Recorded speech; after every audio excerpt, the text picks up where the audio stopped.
Hello stenographers. सूजी steno lab में आपका स्वागत है। मैं हूं आपकी ओरेटर सूजी और आज मैं आपके लिए 90 वर्ड्स पर मिनट का डिक्टेशन लेके आई हूं। तो चलिए वीडियो स्टार्ट करते हैं।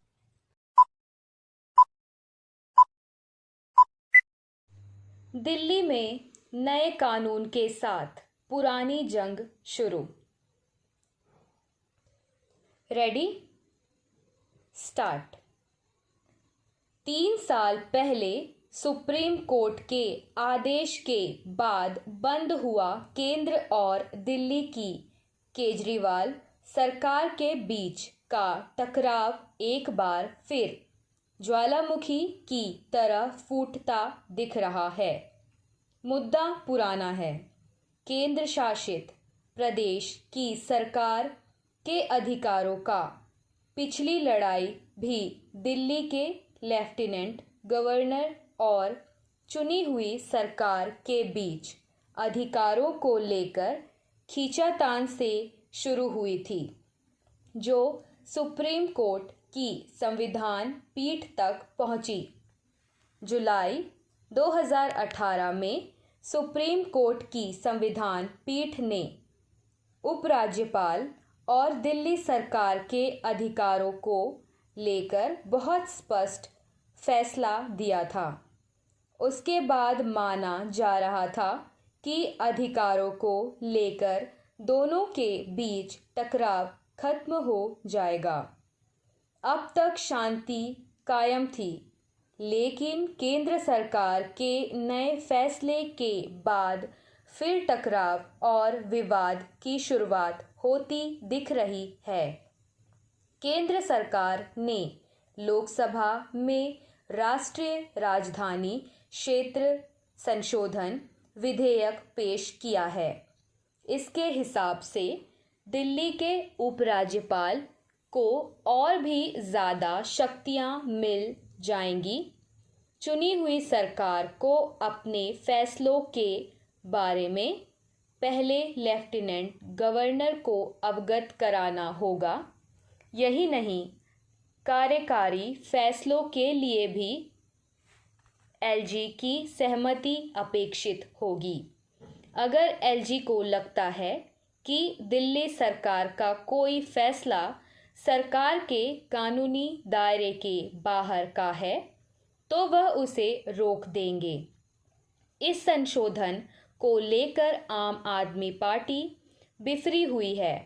अरविंद केजरीवाल सरकार का कहना है कि अगली एलजी को ही यह सारे अधिकार देने हैं। तो दिल्ली में चुनी हुई सरकार का मतलब क्या रह जाएगा? बेहतर है कि चुनी हुई सरकार को छोड़कर लेफ्टिनेंट गवर्नर को ही सरकार चलाने के लिए कह दिया जाए। आम आदमी पार्टी का आरोप है कि पिछले 25 सालों से भाजपा उपराज्यपाल की आड़ में पिछले दरवाजे से दिल्ली की सत्ता में आना चाहती है। इस संशोधन का सीधा मतलब यही है कि दिल्ली सरकार यानी लेफ्टिनेंट गवर्नर, जबकि सुप्रीम कोर्ट का फैसला इससे उलट है। सुप्रीम कोर्ट ने बेहद स्पष्ट शब्दों में कहा था कि कानून व्यवस्था, पुलिस और जमीन को छोड़कर बाकी सारे मसले दिल्ली की चुनी हुई सरकार के कार्य क्षेत्र में आएंगे। दिल्ली सरकार केवल अपने फैसलों की सूचना राज्यपाल को देगी। राज्यपाल की सहमति इसमें आवश्यक नहीं होगी, लेकिन केंद्र सरकार द्वारा प्रस्तावित संशोधन इससे ठीक उलट है। आपके तेवरों से साफ है कि मामला वापस सुप्रीम कोर्ट में जाएगा। यह साफ नहीं है कि दिल्ली सरकार के लिए उपराज्यपाल की राय बंधनकारी होगी या नहीं, पर इसके बावजूद एक खतरा हमेशा बना रहेगा कि कोई भी विधेयक या नीतिगत फैसला उपराज्यपाल महीनों तक अपने विचारार्थ रख पाएंगे, जैसा कि मोहल्ला क्लिनिक और दूसरे कई मसलों पर हो चुका है। हालांकि अभी यह पूरा मुद्दा केवल विधेयक के स्तर पर है, पर लोकसभा और राज्यसभा में जिस तरह के हालात हैं उसमें केंद्र सरकार के लिए इसे मंजूरी दिलाना ज़रा भी मुश्किल नहीं। केंद्र सरकार का कहना है कि वह सुप्रीम कोर्ट के फैसले की पृष्ठभूमि में ही उपराज्यपाल और दिल्ली सरकार के अधिकारों की स्पष्ट व्याख्या करना चाहती है। हो सकता है कि यही मंशा सरकार की हो, पर जो दिख रहा है वह कई सवाल खड़े करता है। दिल्ली सरकार की यह धारणा भी गलत है कि उपराज्यपाल उसके सारे फैसलों को अटकाते रहेंगे। हाल के कुछ सालों में देश के कई राज्यों और केंद्र शासित प्रदेश में उपराज्यपाल और राज्यपालों की भूमिका विवादों के घेरे में रही है। पुडुचेरी में किरण बेदी और वहां के तत्कालीन मुख्यमंत्री के बीच कई सालों तक चला टकराव इसका ताज़ा उदाहरण है।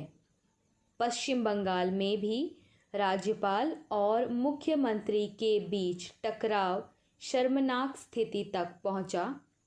कानूनी दांवपेच से अलग एक सामान्य व्यवस्था यही कहती है कि चुनी हुई सरकार को कार्यकारी फैसले लेने, नीतियां तय करने का अधिकार होना चाहिए, क्योंकि जनता के प्रति वही जवाबदेह है, राज्यपाल या उपराज्यपाल नहीं।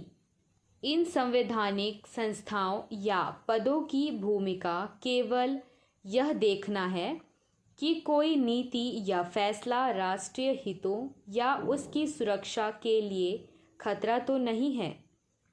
इस बात में कोई दो राय नहीं होनी चाहिए कि मोहल्ला क्लिनिक, सरकारी स्कूलों में शिक्षा और अब राशन दुकानों में खाद्यान्न की घर पहुंच सेवा समेत केजरीवाल सरकार की कई नीतियां सीधे लोगों को लाभ पहुंचाने वाली है। इसलिए दिल्ली के लोगों ने आम आदमी पार्टी को दोबारा चुना। देश के कई राज्य इन नीतियों को अपने यहाँ भी लागू करने की कोशिश कर रहे हैं।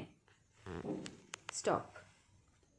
So this is it for today, and if you like my video then do like us and also share and subscribe to my channel.